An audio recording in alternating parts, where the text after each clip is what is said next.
जय श्री कृष्ण मित्रों, शिव शक्ति एस्ट्रोलॉजी में आपका स्वागत है। आज मैं आपको पंचांग देखना बताऊंगा। पहले भी पंचांग देखना बताया था, अब उसकी आगे की कड़ी आप समझ लीजिए। जैसे आप लोगों ने कमेंट किया था कि गुरुजी जो मुझे जो काशी के पंचांग है उसे देखना बताइए। तो काशी के जो पंचांग है, जैसे हरिकेश पंचांग है, महावीर पंचांग है, गणेश आपा है, इन पंचांगों को आप देखेंगे कैसे? तो पहले ये देख लीजिए, जो पंचांग आप उठाओगे खोलोगे तो जहाँ चैत्र शुक्ल पक्ष प्रतिपदा लिखा हुआ है, तो इसी सन का आप ले लीजिएगा, संवत 2078 वाला ही, 2021 का। तो उसमें आप देखेंगे पहले शुरुआत जैसे खोलोगे तो इस तरह से उसमें चार्ट बना होगा। पहले दिनमान लिखा होगा, तिथि, वार, घंटा मिनट, घटी पल, घंटा मिनट, फिर नक्षत्र, फिर घटी पल, घंटा मिनट योग, और घटी पल और घंटा मिनट, इस तरह से वो लिखा रहता है, चार्ट आपका बना होगा। तो उससे आप देखेंगे क्या? तो मैं आपको पहले बता दूं, आज मैं आपको समझाऊंगा क्या। एक तो आप लोग तिथिवार नक्षत्र कैसे देखोगे पंचांग में, उसके बाद लग्न कैसे देखोगे कि कौन सी लग्न कितने बजे तक शुरू हुई है, कब उसकी शुरुआत हो रही, कब समाप्ति हो रही, लग्न देखना आपको बता दूंगा। फिर आप लोग ये भी जाने कि रोज जो गृह स्पष्ट है पंचांगों में कहाँ दिया रहता है, और गृह स्पष्ट हम कैसे देखें। तो आपको गृह स्पष्ट देखना, लग्न देखना, तिथिवार नक्षत्र योग के समाप्ति काल देखना, ये सब आपको पंचांग देखना आना चाहिए। जब तक आपको यही नहीं है, बेस नहीं आएगा, तो आप पत्रा कैसे देखो, कैसे लोगों को बताओगे। तो सबसे पहले मैं अब बताता हूँ कि आप तिथिवार नक्षत्र, क्योंकि पंचांग के 5 अंग ये अनिवार्य है कि सबसे पहले आप देखेंगे कि आगे लिखा होगा दिनवान। दिनवान यानी जो दिन है उस तिथि पे उस दिन का मान कितना है वो यहाँ लिखा रहेगा, वो घटी पल में। हमेशा दिनमान किस में लिखा होगा? घटी पल में। जैसे हमने लिया संवत 2078 चैत्र शुक्ल पक्ष, ये प्रतिपदा को हमने लिया। प्रतिपदा को दिन क्या है? मंगलवार है। दिनमान कितना है? 35, घटी 25 पल। वार और तिथि का जो मान लिखा हुआ है वो कितना है? 7:36। यानी उस दिन जो है इतने, यानी 7 घटी 36 पर अभी जो है ये तिथि बाकी है। कितने बजे तक? 8:45 तक। ये प्रतिपदा जो है मंगलवार को, यानी 7 घटी 36 पर बाकी है, यानी 8:45 तक ये रही। नक्षत्र क्या है उस दिन? अश्वनी। अश्वनी नक्षत्र कितना है? 28 घटी 20 पल। 28 घटी 20 पल का मान उस दिन है। सूर्योदय के बाद कितने मान तक ये रहेगी? कितने बजे तक रहेगी? 1:03 तक। जहाँ घंटा मिनट लिखा है समझ लो 1:03 तक रहेगी। इस तरह आगे आप ये दो आगे नक्षत्र के बाद क्या लिखा होगा? योग लिखा होगा। योग पे विषकुंभ लिखा हुआ है। विषकुंभ क्या है? 21:15। 21:15 मतलब हो गया कि 21 घटी 15 पल अभी ये विषकुंभ के बाकी हैं। कितने बजे तक? 2:13 तक ये विषकुंभ रहेगा। इसके आगे क्या होगा? योग के बाद करण लिखा होगा, उसका भी इसी तरह पहले घंटा मिनट, घटी पल लिखा होगा, कितने घटी कितने पल है, फिर उसके बाद वो कितने घंटे कितने मिनट बजे तक हो, इस तरह से चार्ट। इसी तरह पंचांग के 5 अंग हैं। दूसरा समझ लो उदाहरण। अब जैसे तिथि, द्वितीय तिथि हमने ले ली। द्वितीय तिथि क्या है? उस दिन घटी पल दिनमान क्या है? 31-28, उस तो दिनमान हो गया, इस तरह से लिखा होगा। द्वितीय तिथि है, दिन बुधवार है। बुधवार कितने बजे तक है? यानी बुधवार उस दिन 12 घटी 40 पल तक बुध है। यानी सूर्योदय से 12 घटी 40 तक है। कितने बजे तक? 10:46 तक। यानी द्वितीय तिथि और दिन बुधवार का जो मान है वो 10:46 सुबह तक है। अब ये शुरू आपने कहा कि ये जैसे तिथियाँ लिया आपने और दिन लिया कि 10:46 तक है, तो ये शुरू कब हुआ? ये आपका शुरू हो गया 8:45। ये जो पहला तिथि थी प्रतिपदा कब समाप्त हुई आपकी? 8:45। यानी 8:45 से लेकर के 10:46 तक क्या कह गया है? 2 बज थी, दिन बुधवार लग गया। अगला नक्षत्र आपका क्या आ गया? भरणी। अब भरणी की जो है कि अगले दिन, जैसे अश्विनी नक्षत्र कितने बजे समाप्त हुआ? 1:03 पे, यानी 1:03 के बाद। और यहाँ भरणी नक्षत्र कितना है उस दिन सूर्योदय के बाद? 24 घटी 49 पल। इसका मान भी सूर्योदय के बाद रहेगा, यानी 3:38। प्रारंभ कब से हुआ? 1:03 के बाद से शुरू हो गया है, और 3:38 तक कौन रहा? भरणी रहा। इसी तरह समझ लो प्रीति योग है। प्रीति योग कितना दिया हुआ है? 22:41।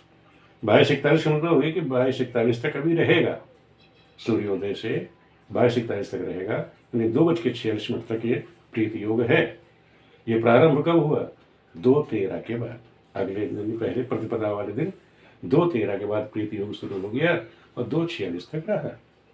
इस तरह से आप लोग जो है इसको समझोगे। पंचांग देखने मतलब कि ये जो भी यहाँ टाइम दिया समाप्ति काल है कि मंगल कब खत्म हो रहा है, इतना एक समाप्ति काल, अश्विनी का समाप्ति काल 1:03, विष्णु का समाप्ति काल 2:13, जहाँ घंटा मिनट लिखा है वो समाप्ति काल है।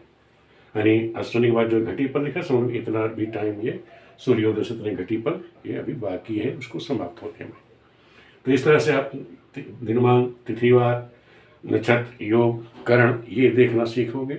इसके बाद मैं आपको पंचांग के द्वारा, पंचांग से ही बता रहा हूँ कि कैसे देखेंगे, कि पंचांग से हम कैसे देखेंगे कि लग्न, आपको लग्न देखना बताता हूँ, गृह स्पष्ट कैसे देखोगे उसके बारे में पंचांग के द्वारा अब मैं आपको समझा रहा हूँ, उसे देखिए। जय श्री कृष्ण मित्रों, अब देखो आपको मैं बता रहा हूँ कि अब आप कौन सा पंचांग लेंगे। देखो काशी का ये पंचांग है हृकेश पंचांग। अब हृकेश पंचांग को आप देखोगे कैसे, मैं इसके बारे में आपको बता रहा हूँ। ये नया पंचांग ले लेना, ये अभी 2089 का है, और हाँ 79 का है, और साक्य 1944 का अभी जो नया पत्रा भी आने वाला है उसको आप लोग ले लीजिएगा। अब इसको आपको देखना कैसे है वो मैं आपको बता रहा हूँ। तो आप जब इसको खोलोगे चैत्र शुक्ल पक्ष प्रतिपदा से, तो इस तरह से आप पंचांग जब खोलेंगे तो चैत्र शुक्ल पक्ष ये प्रतिपदा है। तो मैंने आपको बता ही दिया था कि सबसे पहले जो चार्ट होता है वो चार्ट में क्या होता है, यहाँ दिनमान लिखा रहता है, दिनमान लिखा होगा, फिर तिथि, वार, वार के बाद लिखा है घटी पल। घटी पल ये तिथि जो है, ये वार, तिथि और वार, इतने घटी इतने पल है, और कितने बजे तक है? 11:27। जैसे प्रतिपदा है, शनिवार है उस दिन 14:01 है, 14 मतलब 14:01 घटी जो है, इतने घटी इतने पल है, 11:27 तक। इसी तरह रेवती नक्षत्र जो है वो 12:56 यानी 12:56 एक घटी पल में है, यानी दिन में 11:01 तक है। योग जो इंद्र है उस दिन 6:17, ये 6:17 घटी पल है, इतने घटी इतने पल तक रहेगा। दिन में 8:22 तक का लिखा है, यानी कालो, और आगे बालो लिखा हुआ है। तो ये जो है ये क्या होता है? कर्ण है। तो इस तरह से आप इसको तिथियां देखेंगे। मैं आपको बता रहा था, ये तो देखना आपको मैं बोर्ड पे भी बता दिया है, आपको समझा दिया है, पिछली वीडियो में भी समझा रखा है। अब मैं आपको समझा रहा हूँ आप लग्न कैसे देखोगे। सबसे बड़ी चीज़ होती है कि पंचांग में आप जैसे एक चार्ट बना हुआ है, यहाँ पे देखेंगे, यहाँ लिखा हुआ है तिथियाँ, यानी प्रतिपदा, द्वितीया, तृतीया, चौथ, पंचमी, अमावस्या तक की, पूर्णिमा तक ये तिथि लिखी हुई है। फिर लिखा हुआ है लग्न, ये देखो लग्न, लग्न अस्त, इसका मतलब ये लग्न की जो जहाँ जो टाइम लिखा हुआ है घंटा मिनट में, ये समाप्ति काल होता है। जैसे मीन लिखा है तो मीन का मतलब मीन जो लग्न है 6:26 तक रही। फिर मेष लग्न कितना है? 8:03 प्रतिपदा वाले दिन जो है 8:03 तक मेष लग्न रही। वृष लग्न 9:59 तक रही। मिथुन जो है 12:13 तक रही। कहने मतलब ये है कि ये जो लग्न है, जैसे मेष लग्न है, तो प्रारंभ कब हुई? 6:36 से लेकर के 8:03 तक मेष लग्न रही। फिर वृष लग्न कब हुई? 8:03 के बाद, और 9:59 तक क्या रहा? वृष लग्न रहा। फिर 9:59 से लेकर के 12:13 तक क्या? मिथुन लग्न रही। तो जो लग्न यहाँ लिखा हुआ है, मिथुन है, कर्क है, सिंह है, कन्या है, ये लग्नों का समाप्ति काल है। तो ये ध्यान रखो। अब जैसे आपने किसी कुंडली वो देखा विवाह मुहूर्त, तो हम आप देख रहे हैं कि विवाह मुहूर्त में आप जैसे यहाँ चार्ट देखें पंचांगों में, यहाँ कॉर्नर में लिखा था विवाह मुहूर्त, विवाह मुहूर्त विचार लिखा है। तो यहाँ देखो विवाह मुहूर्त में लिखा तिथि 14, यानी तिथि 14 को शुक्रवार को उत्तराभाद्र नक्षत्र में क्या है? विवाह का योग है। दिन लिखा हुआ है, दिन में लिखा हुआ है 11:23, और यहाँ दीवा लग्न लिखा है 3। अब दीवा लग्न 3 का मतलब होता है कि मिथुन। तो दीवा लग्न 3 का मतलब हो गया मिथुन। अब आप यहाँ देखो कि 14 वाले दिन, ये हो गया 14 वाले दिन, तो 14 कहाँ लिखा हुआ है तिथि, ये देखेंगे 14 शुक्रवार लिखा हुआ है। अब इसमें देखना है हमें कि मिथुन लग्न कब प्रारंभ हुई थी। जैसे मिथुन यहाँ लिखा है तो हमें देखते हैं उंगली ला करके कि मिथुन लग्न जो है 14 को 11:26 से लेके 1:44 तक मिथुन लग्न देख ले दोबारा एक मिनट कि मिथुन जो लग्न है 9:12 से लेकर के 11:26 तक ये मिथुन लग्न दिन में रही। अब आपको कोई दूसरी लग्न देखनी है, माना 14 वाले दिन विवाह मुहूर्त देखना है कि गौधूल वेला। अब गौधूल वेला आपको देखनी है तो गौधूल वेला जानते हो कि सूर्यास्त का समय होता है कि 6 बजे, तो 6 बजे के आसपास कौन सी लगन पड़ रही है, कन्या लगन। अब कन्या लगन आप देखोगे कि कितने बजे प्रारंभ हो रही, 3:58 से लेकर के 6:11 तक ये आपकी कौन सी लगन है, मिथुन लगन आपकी। यहाँ मिथुन लगन आपकी कन्या लगन सॉरी कि 3:58 से लेकर के 6:11 तक आपकी ये कन्या लगन रही। तो यहाँ से आप लग्न, ये जो चार्ट बना हुआ ये लग्न चार्ट होता है। ये हर 2-2 घंटे की लगभग की लगन होती है। तो लग्न का ही समाप्ति काल लिखा हुआ हर तिथि के सामने, यानी सुबह सूर्योदय से लेकर के अगले सूर्योदय तक की ये लग्न का टाइम दिया रहता है। तो यहाँ से आप लग्न निकालेंगे। इसके बाद आपको क्या देखना है, आना चाहिए इस पंचांग में, यहाँ कॉर्नर पर देखो सूर्योदय से दैनिक स्पष्ट ग्रह, यानी हर तिथि का ये सुबह 5:30 बजे का स्पष्ट ग्रह कि उस समय सूर्योदय के समय बुध की क्या स्थिति रही, मंगल की क्या स्थिति है, गुरु की क्या स्थिति है, शुक्र की क्या है, शनि की क्या है, राहु की, उनके स्पष्ट ये दिए गए, इसको कहते हैं स्पष्ट ग्रह। यहाँ मंगल का दिया है, सूर्य का ये उसी के सामने यहाँ दिया रहता है स्पष्ट सूर्य ग्रह, ये सामने दिया, हर तिथि के सामने ये स्पष्ट ग्रह कैसे दिया रहता है पढ़ना सीख लीजिए आप लोग। जैसे शनि प्रतिपदा शनिवार को, मंगल क्या है 9 राशि 25 का अंश 26 कला 3 विकला, यानी जो मंगल है उस दिन जैसे प्रतिपदा को कि 9 राशि यानी मकर राशि में 25 अंश और 26 कला और 3 विकला उसका व्यतीत हो चुका है। इसी तरह बुध का मीन राशि में यानी 11 यानी कुंभ राशि व्यतीत हो चुकी है, मीन चल रही है, मीन राशि में वो 10 अंश 16 कला 52 विकला उसका व्यतीत हो चुका है।